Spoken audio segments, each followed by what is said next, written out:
In this video, we're going to talk about tech layoffs. Now, tech layoffs are still going on. We're going to go through people who've been fired, up to 13,000 employees who are struggling to find a new job because the tech job market is so slow, right? Now, if you are a tech worker, and we're going to go through this, a few different articles in a moment too, about all these job losses. What we're going to do is help you with that. But first off, I am a career coach. And if you're a tech worker getting wiped out, what part of the people who are being fired, looking for interviews, being ghosted for job opportunities, you're stuck in an endless cycle of searching for a job. I help men secure top interviews and even deal with this brutal job market, right? I've helped with clients get promoted in different industries, whether it's tech, engineering, the finance industry, many other industries too. And I'll help you increase your income through going through a very effective targeted job search that is tailored at your industry and your particular needs, right? So it'll stop you from applying blindly to any and other opportunities, really have a targeted job search so you can start using real strategies that actually work for you.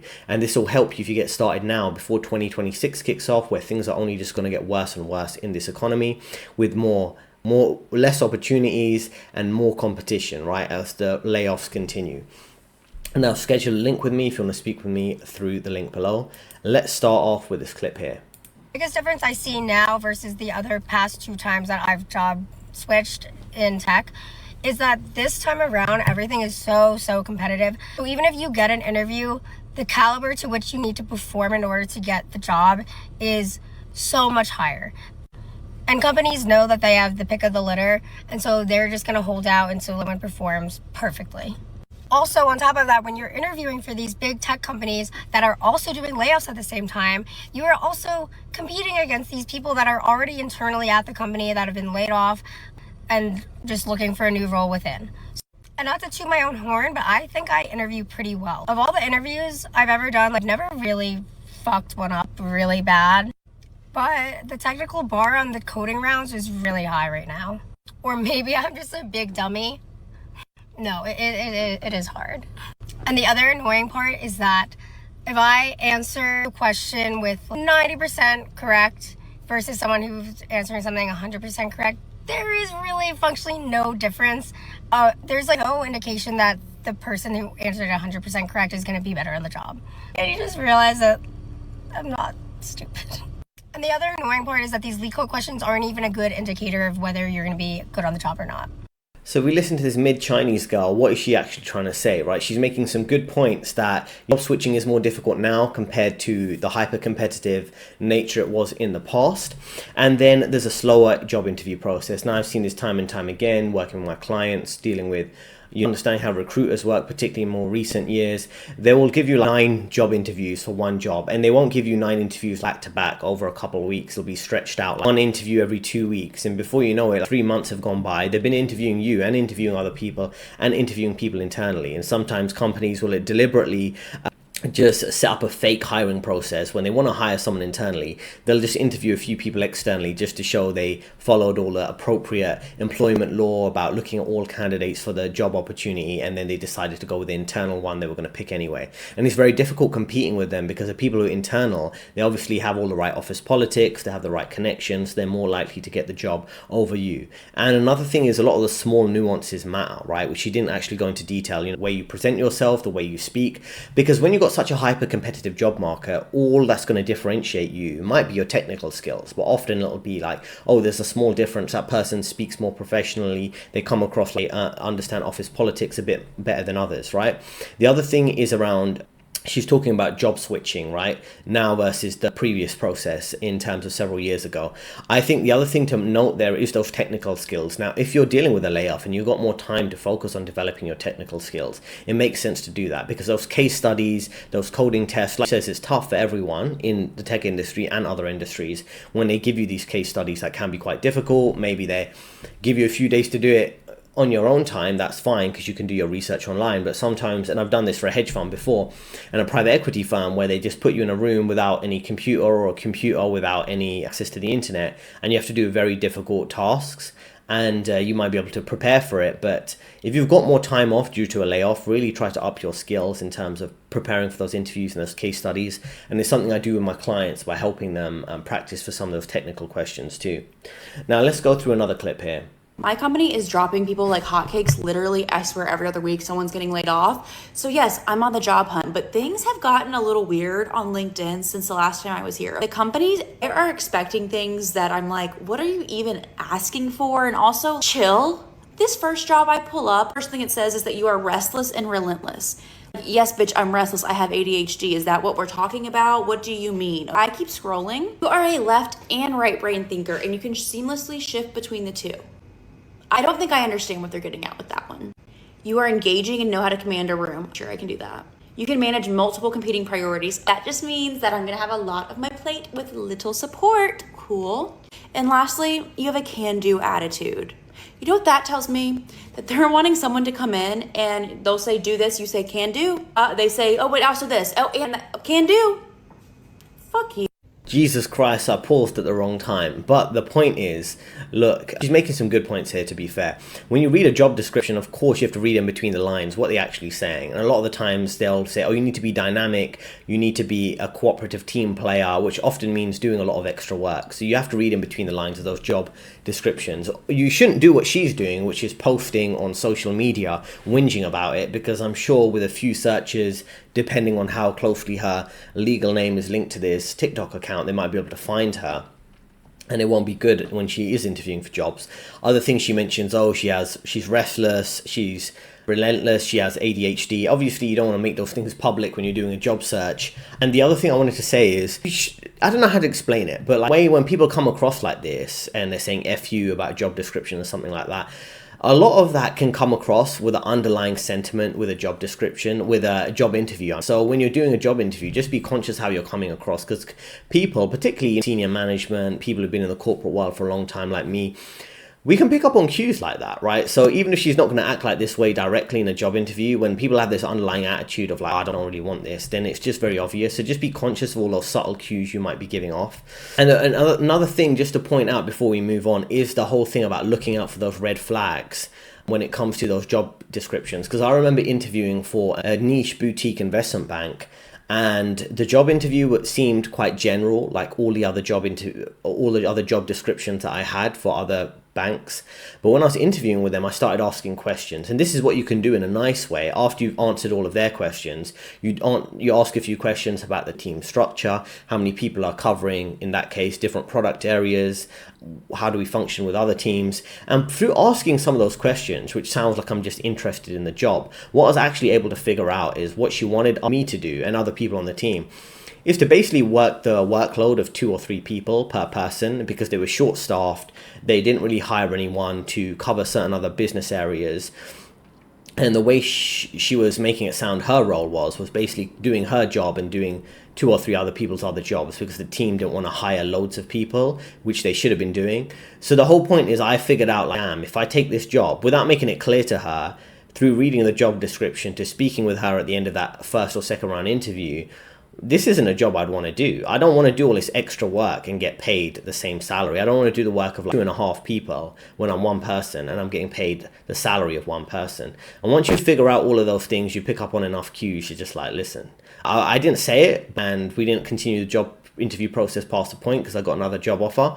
But these are the type of things you have to look out for, the red flags as early as you can, right? And be aware of what you're getting into. Because even if you've got a layoff and you're desperately looking for a job, just be aware of what you're getting yourself into and when you might want to quit if it does get too difficult. I just got laid off today, and I'm really freaking sad about it because I just started this job 3 freaking months ago. I literally just got out of training, and the whole company was basically let go. So I'm feeling pretty bummed. I've never been laid off before. This is the first time it's ever happened. And I can tell you, it definitely feels like shit. So it was crazy how they did it too. Like, usually we have a all hands on Friday where they just talk about the company and updates and everything like that. And they canceled it last week because they said they wanted to be able to share Q3 updates with us, and they weren't ready for that yet. So they moved it to today, and I woke up with this like gut feeling that something was off, because I don't know why. I just woke up feeling like a little weird. And then in the morning, I usually have my one-on-one with my boss early, like 10 a.m. And I noticed that she moved it to later in the day, and then she hadn't updated the one-on-one agenda.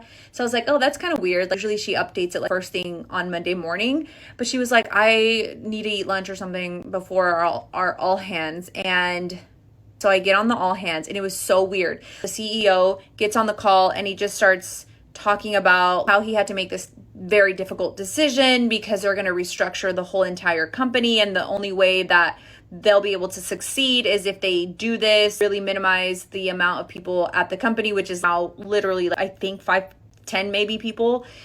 And he just goes on, and he's just talking, and I'm like, does that mean everybody's laid off? Because he mentioned, he's like, some of you all, your last day will be today, and then others, your employment will be extended to help us make this transition. So I'm literally, at first I wasn't sure if my role was impacted, and then he just kept talking. And then finally he's like, if you get an email in your personal email, that means you're laid off effective immediately. And if you receive an email in your work email, that means that you're staying. So I didn't get anything for first, let me go back to how the meeting ended. He says, thank you to everybody, and he logs off after he literally spills the worst news ever. And the awkward part was that everyone stayed on the Zoom, left, but everybody else stayed on the Zoom for like 5 to 10 seconds. So all you see is just sad faces all on the screen. Like, the whole company was laid off. And then everyone gets disconnected. And then everyone who was laid off immediately lost access to their computer, I guess. I don't know. They said we can keep our computers, which, like, thanks for the new MacBook, but now I don't have a job. So anyways, I didn't get an email in either of my inboxes. And then finally, I get a message from someone saying that my employment has been extended till August 31st. So I guess I'm grateful that I still have a job until then, but like, just, it's so annoying. Why did they hire me? Like, must have known some things were going on. And I had a job I really liked. I just assumed this was like the next opportunity for me. And I should have just stayed at my old job. Now I'm unemployed. Well, I guess I'll be unemployed in August, which I'm grateful, but it just is like the looming feeling of dread knowing that it's coming up. But I'm hopeful that like I can find something soon. Hopefully we get a severance. I'm not even sure. Nobody knows anything. They haven't said anything. So we're just supposed to like working as normal, which is weird. Yeah, I don't know. I'm just like feel pretty down. I'm not gonna lie. I'm thankful like for the opportunity, I guess. But yeah, it just feels like crap, to be honest. Well, at least looks-wise, it's an improvement of the previous clip, but she's making some good points here, right? In terms of, to prepare for a layoff. Often you're told at the last minute. You have a meeting with your manager, a meeting with HR that just gets put into your schedule. You have like a meeting with like a town hall meeting or a department meeting, and then all of a sudden you're announced to you, oh, you could be losing your job, or you might be losing your job. And I've had that type of instance before. Like, you have a department meeting. Quite funny. I remember working for a smaller finance company, and they had a massive company meeting, and they mentioned restructuring quite a few times, and I didn't know all the office politics going on there. And then shortly after that, they sent a employee survey to everyone, and I didn't realize what was going on at the company at the time. Firstly, they were looking at job cuts, but also many people who were working for the company were getting fed up because the pay wasn't keeping up with the rate of inflation. There wasn't much career progress. And so after he announced restructuring, did a anonymous company survey, which wasn't anonymous, by the way, because they found out some people's names. People had been like, the survey with a lot of verbal abuse about their managers and the company and stuff like that. So much so that like one of the senior management had to send an email out to everyone saying, listen, we understand some people are frustrated with the company, but don't email unprofessional language to us through the survey and things like that. It was quite funny. The whole point is that like you're treated like trash, and often you have to go through an emotional roller coaster. Am I going to keep my job? Am I not going to keep my job? You're getting treated like trash. You're really dealing with like a authoritarian dictatorship at the company, and you're treated like a low-level, worthless, disposable asset. Do you get what I mean, right? And you can't have stability in this type of environment. Financial commitments like getting married, having a mortgage. You'll be careful with your big spending, increased living costs. You're always on edge. Doesn't matter if you're a high-tech salary type of employee, you're going to have to save and invest a lot of that. You still don't have the financial stability you're looking for. It can be quite chaotic, stressful. You want to quit. And you're stressed keeping your job. Reality I've covered in another video called job hugging, Many people are stuck in jobs they don't like. They're hugging the job hugging, in the sense that they're staying at the job because the job market isn't great. So it's not like they can job hop to a better opportunity. And there's a constant dread that stays with you in the future. You know, after you get the next job, if you dealt with a layoff before, it's like this trauma. And there really is it's like a trauma, like a breakup or a divorce, that's always looming over your head, like, oh, I'm liking this job. But what if all of a sudden, if they tell me I'm dealing with a layoff, how would I deal with it? This is how difficult it gets for a lot of people, and they just really have had enough of their situation and they're trying to find a way out. So I just found out this morning they are phasing out my role at a job that I've had for the last 7 years. No indication that this was happening, like no warning signs. Pretty small company, and I'm close with a lot of my coworkers, and I just didn't see this coming. Just a super uncertain time, and I don't even know what to do next. I've been in this role for such a long time. I feel like I'm so rusty when it comes to applications and interviewing and people looking for now. Kind of a mixed role at my company. I was doing a lot of business development, building proposals, but I also dabbled in some product management as well as operations. So it kind of spanned the gamut. So yeah, tips or tricks when you apply to jobs would be much appreciated. In the middle of hunting for a house, this is definitely going to put a wrench in things. I have really good insurance at my current job, and my daughter is on my insurance, and going through the fertility process. Yeah, I don't know what's next. I think the next thing could be the trad life, trad life meme, the trad wife in the wheat field meme. She could fit in there rather than a career, but she does bring some good points in terms of dealing with the job market in general, right? So firstly, she was working in a role where they were phasing out her role, right? And the thing is, I'd encourage you to really pay attention to office politics around you. Of course, you can't everything, but are there signs that your role's being phased out? You're getting less work. More of your work is going to a team member. You're ignored in meetings. You're seen as less valuable. You can pick up on those social cues. The same way if you're in a social circle outside of work and you're like less people are ignoring you, they're not inviting you to events and things like that, then you can sense these type of things rather than finding out at the very last minute. The other thing is, when you're coming back to the job market after 7 years, it's like going back into the dating market after a 7-year marriage. It's quite rough, right? I've dealt with and I've helped my coaching clients deal with situations where they managed to land multiple jobs for many years through contacts like that. Now they want to leave their company, and all of a sudden it's very difficult because they haven't dealt with intense interview process, because they managed to get some of their other jobs from hooking up, friends who are connected with other jobs. So now they're in the job market, they're dealing with intense job interviews, they haven't prepared for that, they haven't dealt with that intense scrutiny, the back-to-back rejections, things like that. It can be quite difficult, so you have to kind of prep mentally too. And when you have the interview cycles, like I say, it can be rough, particularly now when they're going to give you 9-10 interviews for one job. There's lots of instability and stress. And in that type of environment, this type of economy, I'd encourage you not to buy a house. You managed to mention looking to buy a house. Lots of people have to adjust to the reality. You're not going to have the reality and the lifestyle of the baby boomer generation. The living standards are declining. You're going to have your parents who could have an average wage of, let's just say, $40,000 or whatever the average would be in your country. They could buy a 3-bedroom house, have a wife and kids on one person's salary, or maybe the husband was working and the wife was working part-time. Now, people come anywhere close to that. So you have to opt for a smaller house, an apartment, things like that. So rather than become upset or judge yourself by living standards in the past, or feel like you're less than, just adapt to the reality you're in and live your life based on that. Like, I'd be carefully in her situation, or anyone in this economy buying a house, unless you have a massive deposit and a very low monthly mortgage payment. And even if you do, you have to think, if you're buying a big property, you're going to have higher utility bills, higher property tax, council tax, all your bills are going to be higher, and do you actually need a lot of that extra space? In many cases, no, it's just keeping up with the Joneses and trying to do what everyone else is doing. Other thing, you have healthcare costs. You mentioned here, being able to be under her company's insurance plan, given she's leaving the company. And then she mentions fertility process. Now, I don't know if she means that in terms of doing IVF.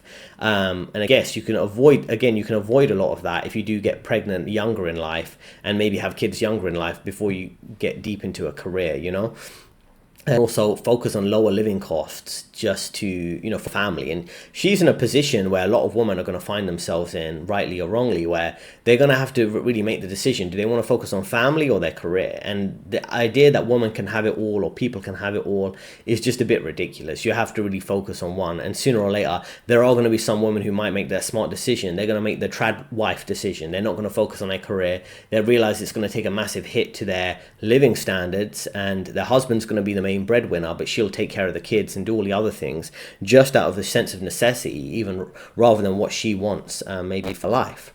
The point is also to pay attention to the roles you're working for. Are you working in a role that's not necessarily transferable to another company, right? If you're doing something like she did, where you're doing multiple things at the same time, you're doing a bit of product manager or work or project manager work or operations and business development, but you can't transfer to other roles that are quite narrow elsewhere. So when you're focused on your career progress, always think about where it's taking you. Are you becoming more and more narrow in a particular role that's in demand so you can easily switch to another company, or are you doing such a broad range of things that it's very difficult for you to find any company or recruiter that would want to hire you or put you in another company because they're like, you've done too many generic things, how can you be a good fit for any of these roles? You have to maybe narrow down on one thing, and it can be quite nuanced. It's easier said than done, right? But it's all about paying attention to signs in the office politics where you're working in terms of how secure your job is, and also paying attention to the market forces in your industry in terms of what's in demand. Now, if we look at this particular story here, let's learn a bit from this. Here it's talking about how Meta, Microsoft, and Workday are engaged in a lot of layoffs. It says 62% of tech CEOs surveyed planned job cuts. This is all in their organization. So 62% of tech chief financial officers are talking about job cuts. So it's quite a high number of people looking at job cuts right this year and into next year. Meta, Microsoft, and Workday are among 50 tech companies that have announced staff reductions so far in 2025, impacting a total of more than 13,000 workers, right? So it's quite a large number of people. Here it says companies are shrinking some teams for the sake of efficiency. Others are moving their resources to hiring in other teams and cutting back some other teams that aren't so useful. Then it talks about here, there are AI investments coming at the expense of other strategic initiatives at times when tech companies are already navigating a high interest rate environment, right? And there's also course correcting overhiring. So there's 3 points here that they're saying are leading to kind of jobs. So you have more shifting in priority of resources, maybe focusing on more AI investments and less humans. They're dealing with higher interest rates, so they can't invest in research and development and growing their teams because they don't have low interest rates to borrow and grow their business. Then they had overhiring during the lockdown situation where there was massive overhiring in tech, and they realized actually the market's slower than we thought it'd be. We overhired, there's too many people at our company, and there's slower growth in the economy and our industry. So they'll have to do layoffs for that. Then it says earlier this month, Workday announced plans to eliminate about 1,750 people, 8.5% of their workforce, which is quite large. Meta employees, so Facebook, right? The CEO, Mark Zuckerberg, or people call him Zuck the Cuck sometimes. Mark Zuckerberg has announced the company's plan to cut their by 5%, which is again relatively large percentage, and they're focusing on the lowest performing staff, right? And this is the difficult thing when they talk about low performing staff. At the end of the day, they can have the power to construct any narrative around you. You could be a high performing employee, but they'll just write it down at the end of year performance review. You're a low performing employee, right? Or your team's just not needed. So sometimes it's like you got to think carefully about how you're being perceived at work, because sometimes the perception matters more than reality as to whether you're going to keep your job or not. And then we've got Microsoft. Microsoft was reported in January they're planning to make an unspecified number of job cuts and taking a harder look at underperforming employees. When they say we're taking a harder look at underperforming employees, it just means we're going to fire the low performers, and then some of the mid-level performers, we're going to say they're low performers too and get rid of them. So we went through Workday, Microsoft, and Facebook or Meta, who are going through a lot of these layoffs. Last year, so 2024, tech companies announced a total of 152,000 layoffs compared with 260,000 in 2023. So I think at least there's a slowing of the layoffs. In 2023, 260,000 people were being laid off. In 2024, 152,000. So it is slowing down over time, right? Let's see how things play out throughout the rest of this year. It says the slowdown may reflect a shift away from tech layoffs, primarily driven by the need to right size, as in firing the overhired employees. But also what we're seeing is remixing. Some efficiency they're gaining, some AI, some outsourcing, some improvements in technology. Lastly, it says it was a unique phenomenon during the lockdowns. Companies hired too many workers, so they ended up not needing them, and they had to make huge reductions. So we're seeing this. We went through three major companies: Workday, Microsoft, and Meta. And lastly, let's go through IBM. Now, this story is funny because they fired IBM, right, major tech company. They fired 8,000 workers because of AI, but they ended up hiring back a lot of people because while AI helps, they have to need developers to work on that AI and develop it and grow and help grow faster. So let's go through a bit of information here. In 2023, IBM, one of the oldest tech companies in the world, announced a layoff of about 8,000 employees. The decision was related to plans to automate the number of internal processes using AI. However, 1 year later, the strategy led to unexpected results. The company's headcount grew again and exceeded the figures before the layoffs, right? So it's like they 8,000 people, then hired more than 8,000 people to help them with the AI and other business growth initiatives. The layoff primarily affected support services, where they wanted to automate 30% of repeated tasks, including in HR departments.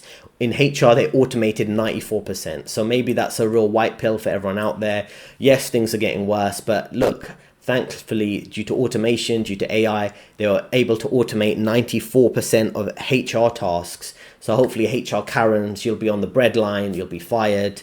You'll be in the street begging for money, right? OF is hiring, so maybe check that out.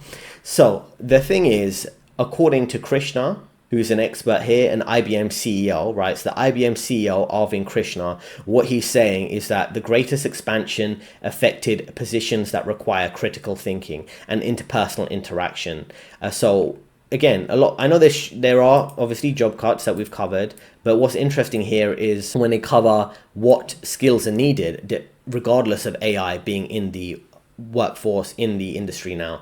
They are hiring people who are having good critical thinking skills, good soft skills, people skills, software engineers, sales specialists, and marketers. So despite reducing routine procedures, routine positions, they want people where AI can't really replace them, right? If you have unique software engineering skills, good sales skills, good marketing skills, these are the things that are being in requirement, right? And higher in demand. And then going back to Microsoft, it says Microsoft has recently cut 6,000 jobs, mostly in development, even as the company's been ramping up its use of AI.